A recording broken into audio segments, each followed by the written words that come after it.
I had the chance to have coffee with Craig, our keynote speaker here, probably a year ago, maybe a year and a half ago. And he told me his story. And a lot of people say that they want to speak at our events or that they speak publicly sometimes.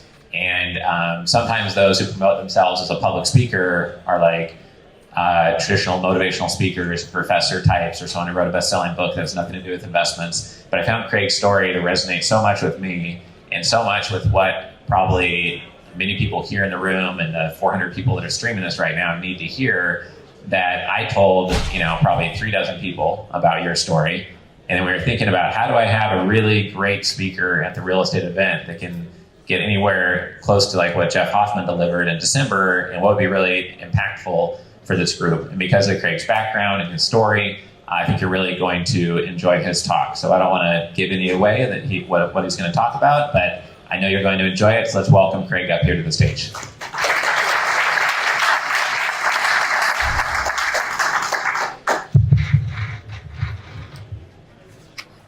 Crazy.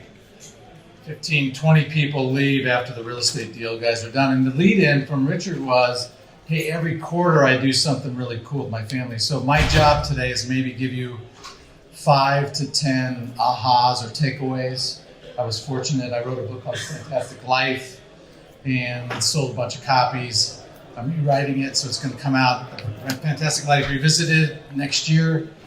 But I think to Richard's point is, I'm going to just talk about 3 or 4 key rules from the Fantastic Life, and maybe you guys can take away a couple of ahas from that. So I know you got a little bit. So we're going to talk about rule number 2 is be crystal clear on what you want.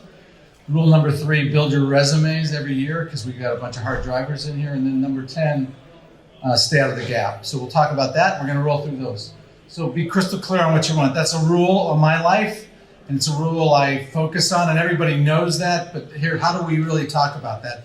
If we don't know what our priorities are, and how do we know what our priorities are? How I live my life is how I live my priorities, right? So if you're saying to yourself, I'm going to work 100 hours a week, that's great, and I did for a long period of time. But let's talk about that here. Simplicity is easy, and I love this quote, right? Clarity is earned. And we only earn clarity by confronting complexity. And how do we do that in our lives? So look, let me just give you a little bit of how I look at my life. So if you look at my top 10 goals, the first 5 are personal. And so when Richard said, hey, every quarter he takes a trip with his family, and we do the same in a bunch of things, but how much of my time is intentional? I have this thing I call catching sunrises. About 300 sunrises a year. I'm up before the sun and I'm out backpacking or hiking. Diet, get out of the matrix, 30 nights on the ground. And then we get to my wife, right? So I'm no good to her unless I'm really good. And then she's next, then my kids, and then finally, this is crazy, and I couldn't say this was all along, but then the professional goals come in. And it's certainly a lot easier to put my professional goals at number 7 or 8 when I've made a lot of money, right? It's a lot easier to do that. But I will talk to you on my other rule that we're going to talk about in resumes. I did that all along. So this is how we do, and then this is what we look at for mind share. So think about yourself in terms of how is my mind share, where am I spending my time? And if you're not tracking your time and where you spend it, then you really don't know. So clarity gets you there, okay? So I'll give you an example of what I do. This is a tracking sheet. I track it every day. My son's got a tracking sheet, he does it on his phone. But I'm tracking those important things. Did I catch hope? How many hours of sleep did I get?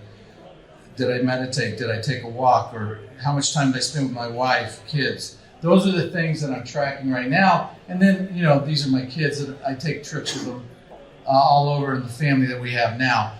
Purposely thinking about my family. And if you're not spending time tracking that, then you're not going to go. You're not going to do it.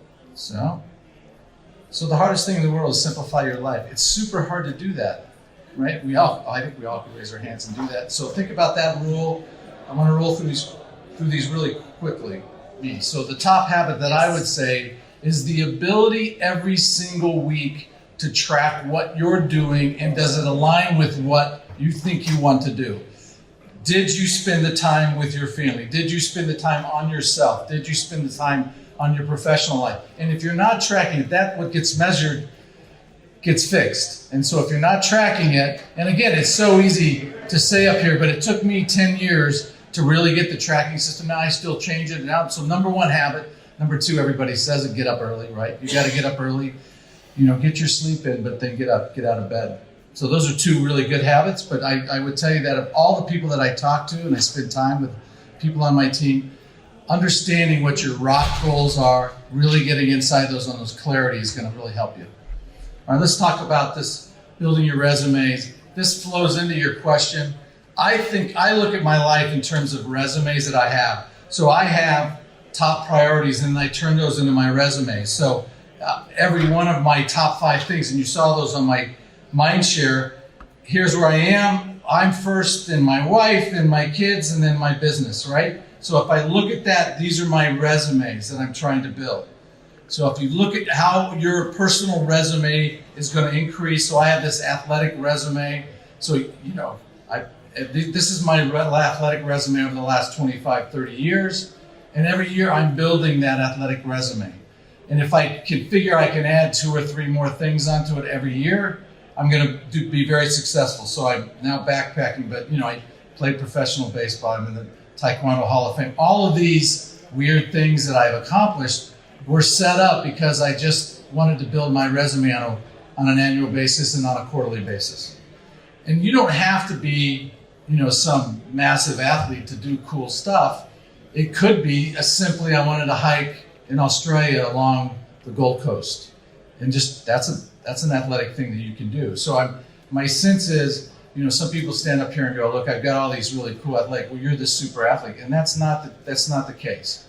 The case, like right now, we're training for our hike in Alaska and Australia. So every week we're out doing something super cool, but it flows into my resume. Husband. This is really important. Tracy and I are going to celebrate our 32nd anniversary this year. I think the idea of not being stagnant for those of you with your partner is important. And how do you grow that? And that's incumbent upon me. How am I growing it? So we just got back from 2 weeks in Spain. Next week we're going 2 weeks to spend with my grandson. The week after that to Chicago. I'm putting those on my calendar to build my resume with her. And if you can continue to do that, 32 years into the marriage or 40 years into the marriage is excellent. Kids, so I have a couple of kid ones if you want. I have 2 kids that live in my hometown and 2 kids that don't. I will talk to my kids that aren't here once a week. I see them every 60 days, and I've done that for the last 10 years. If I don't have a track to see them for 60 days, I will fly to have lunch with them, see them, and then come home. So every 60 days, I'm seeing my kids do not live in my hometown. If they do live where I live in Scottsdale, I see them every week live. And so that's how I'm tracking to build my resume. And I'll track it. Last year, I saw every one of my kids at least 10 months of the year. So as you think about this, the ahas that I'm trying to give you is, and Richard's point so well taken, a man with his health has 1,000 dreams. A man without it has but one. And it's so true, right? I have this really cool thing I'm doing where I'm interviewing 65-year-olds and older. And I had this 72-year-old man who's super healthy and fit. And he said, Craig, there's one reason why you make a lot of money. So that when you're my age, you have your health. And you think about it, that's exactly what you want. You want to be able to grow old healthy. Growing old and being, to Richard's point earlier, not only is death a painful event and a taxable event, but it's also living a life that's not healthy is a shitty way to spend the last parts of your years.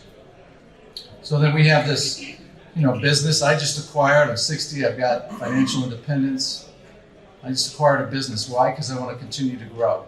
So I bought this CRE OneSource, which is an automated transaction business for commercial real estate, which is what I do for a living, or did for a living, or still do it.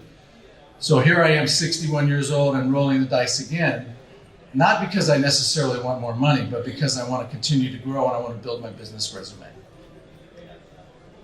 And then I've written 5 books, a couple more coming.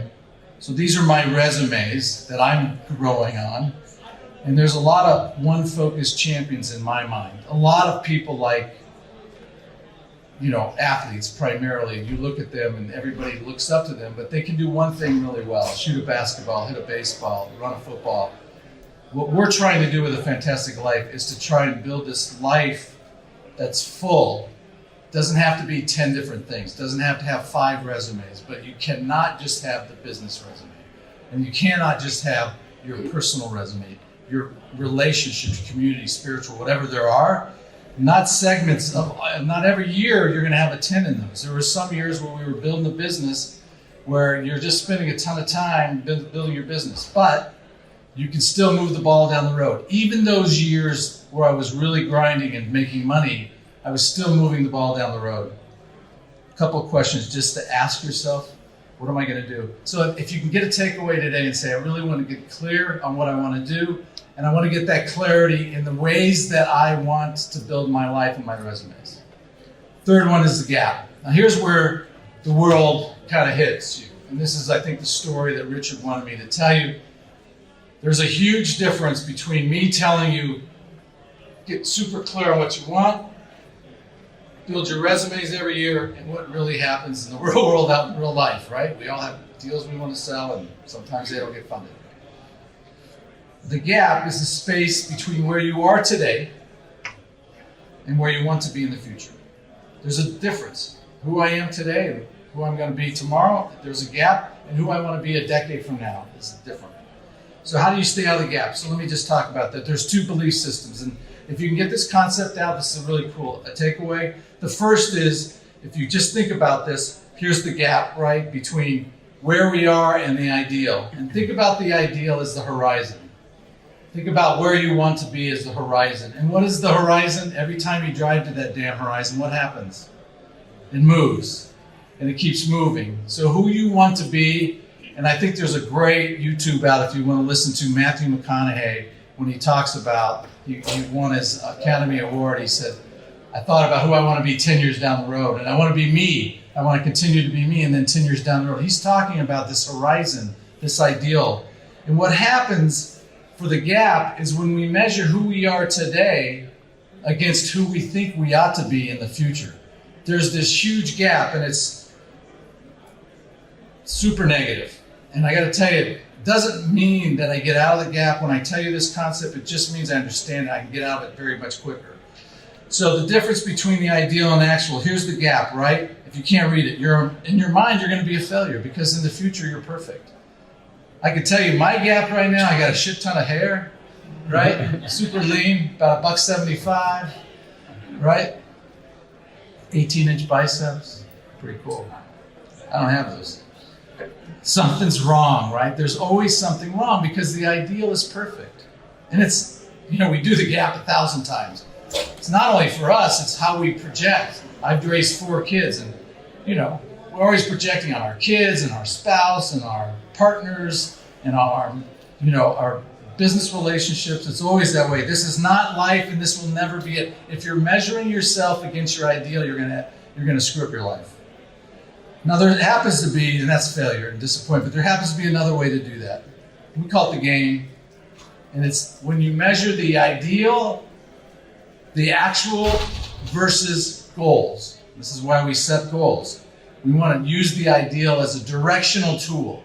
We want to say, here's the direction we want to head, and that's great. I know where I want to head, but in between, I want to get the goals, right? So here's what happens on the goals. You measure the difference between your actual and where you're going. You always measure against yourself, never against anybody else. One of the biggest things that's happened in our world in the last 10 years, social media, we are always measuring ourselves against all of our friends that happen to be my sons right now in Corfu, Greece. If I measured myself against my son, he just had this incredible trip to the Amalfi Coast in Greece, and all of a sudden I'm in the gap, right? We don't want to be in the gap. We want to measure it against ourselves, what we're trying to do. It keeps you going in the right direction, setting these goals. So how do we stay out of the gap? We start thinking about what our goals are, what's important to us. Stop measuring. Comparison against others will screw you up. And we want to compare where we are today versus our goals. And we always measure backwards. Okay? All right. Here's 4 ways to do that. Always measure backwards. Number 2, Never measure forward. You can look forward, but you don't measure forward. Number 3, forward gives you gas in the tank. It should be exciting. Your future should be exciting. This is where I'm going in the last one. Only look at 90 days at a time. Measure yourself 90 days at a time. You can make progress in 90 days, but you don't have to kill yourself. You're not looking forward that much. So let me give you this. You're going to start this. So this is a story, my story, and you're going to kind of hear what happened. My life before I was diagnosed with lymphoma was very full and very active. I have 4 children, ages 22 to 16 now. And so we were raising 4 kids. I started this company here, Lee & Associates, in 1991, which is a full-time job. And then I have other interests, including other businesses, as well as other activities that I do, which includes ultra-distance hiking, baseball coaching for my son, daughter coaching softball, all those kinds of things. So I would say my life has been very full before cancer. How I found out that I had cancer was a really innocuous event. I went to bed on a Sunday night and everything was fine. I woke up Monday morning and I had a little bump on my neck and just felt a little bump, and I thought, I ought to go see the doctor. Literally called my doctor that morning. They got me in at 10 o'clock that morning. So within 5 days of feeling a bump on my neck that wasn't there 6 days before I was diagnosed.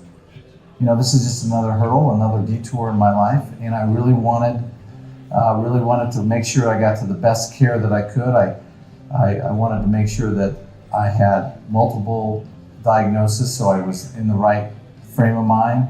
And I viewed it as another obstacle, something that came up that would normally I just handle any daily business of my life, and I've had for the last 50 years, and so that's what I did. I don't call myself a survivor yet. I don't know if I've had enough time to do that. Today, I breathe in the air and I feel, okay, this is good. We're out here in the Squaw Peak Preserve. It's some place that I've been almost 300 days a year for the last 20 years. I hike out here every morning. And we're out here today because this was a part of my treatment, and it's a part of my recovery, and it was a part of my life before, and I didn't want to lose it. And we train in the morning, so every morning we come out here when it's dark and we hike into the sunrise. And one of my things in life is I want to catch 300 sunrises a year. Most of those sunrises are here, but these sunrises really make me grateful that I'm alive. This is something that I did every day when I was in treatment. And I do it every day now, and I did it before. So it's an anchor to my life. It's also a recovery mechanism, and it's finally something that gives me great gratitude for being alive. I get out here and I know that there is a God. I know that there is life after cancer, and I know that if I'm not here, then life is pretty good. So what happens is you have this ideal life that you're looking at, and then you get hit with a curveball, right? Something like cancer, and you spend 720 hours in a 6-month period of time getting chemo. And it really focuses you on what's important. And so one of my points today is like, don't use that to focus you.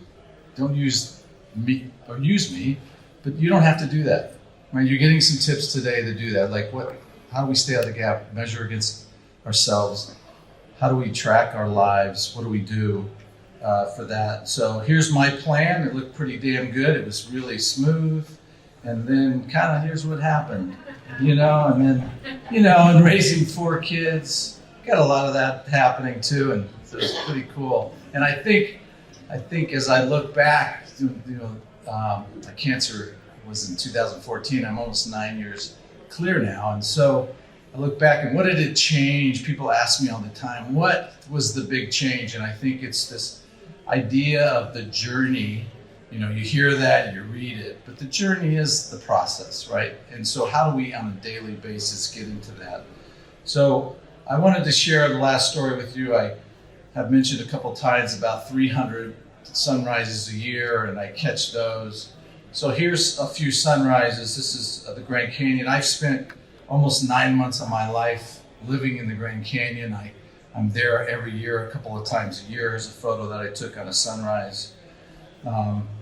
Last year, this is a photo I took when we were in the Pyrenees in Spain. And here's one I took when I was in New Zealand. Here's one that we were climbing Mont Blanc in France. Here's one in the Dolomites I took out of my tent one morning. It just rained all night and had this beautiful sunrise. Here's one in Cappadocia. Has anybody been to Cappadocia, Turkey? It's pretty cool. And, you know, Cheryl Strayed said this was great. Every day you get a sunrise and a sunset. It's up to you to get there yourself there. And so I would like you to encourage that. Let me tell you this story. After I got done with chemo, one of my partners was taking his sons up Mount Kilimanjaro, and it was about 5 months to the day after I had chemo, and then I had 30 days of radiation. So I was pretty weak, damn weak. And so he was going. I said, I want to join you. So here we are. I'm up in the very corner up here, and there's our group going to climb Kilimanjaro. And so here's Jim, my partner, and his sons, and us climbing up Kilimanjaro. This is literally 5 months to the day. There's, you know, tons of people climb Kilimanjaro. It's a 7th summit, but you can climb. It's not a technical hike. Pretty cool photos, but the real photo, it's not the summit photo. Really, that's a cool photo. We got the summit, and that's our company, Lee, my partner, Jim. But the real photo was the sunrise, right? So if you think about this, 5 months or so after chemo, I'm on the top of one of the tallest 7 summits in the world. This is the kind of thing that you want to use to drive you. And so measure yourself against what you can do, and think about, you know, the journey you're on. It's pretty cool because you can idealize you can see the future, set your goals, celebrate each goal, measure backwards, refocus the next step. You know, we're headed up to Alaska. Every summer I do something cool. This summer we're going to Alaska, but really Alaska is the stepping stone to 6 weeks in Australia in February. And really Australia, the 6 weeks in Australia is the stepping stone to next summer in Glacier. And really Glacier is the stepping stone to the next week in the Grand in Italy.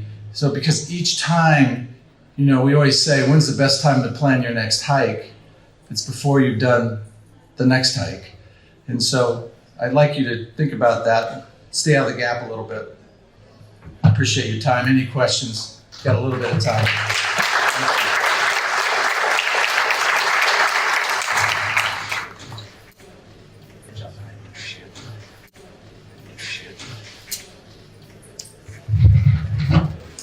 Thank you, Craig. I thought that was excellent. I really like the easy to complicate your life. I think most of us here in the room probably overcomplicate our lives.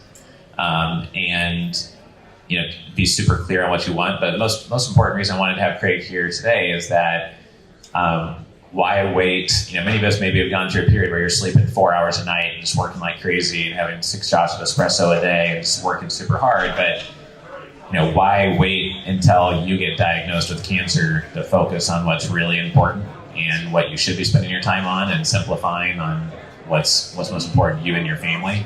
And that's the main reason I wanted to have Craig here, is to get that message across to everybody, so that maybe a few of you could adjust what you're doing, or help a family member adjust what they're doing before you have to go to the hospital and get diagnosed with cancer before doing so. Yeah, 2 things real quick. I have a blog, if you guys are interested. It's called Lifeys, LIFEIES.com. And, you know, every week it's a life lesson that you get.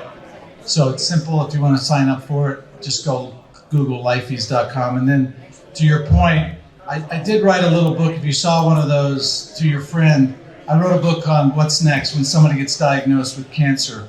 And it was what my plan was. And I get nothing out of it. I'm happy to send it 100% of any dollar I get goes right to MD Anderson.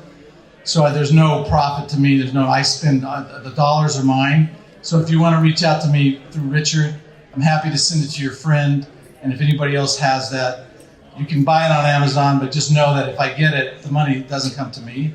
But it's something that I found, it's just right when you get the slap in the face that something cancerous hit you, and here's what I did. So. What's the name? the name of the book? It's called What Next? If you've already pulled it up, What Next? And just if you Google Amazon, our Craig Coppola, you'll find it on that. Thank you.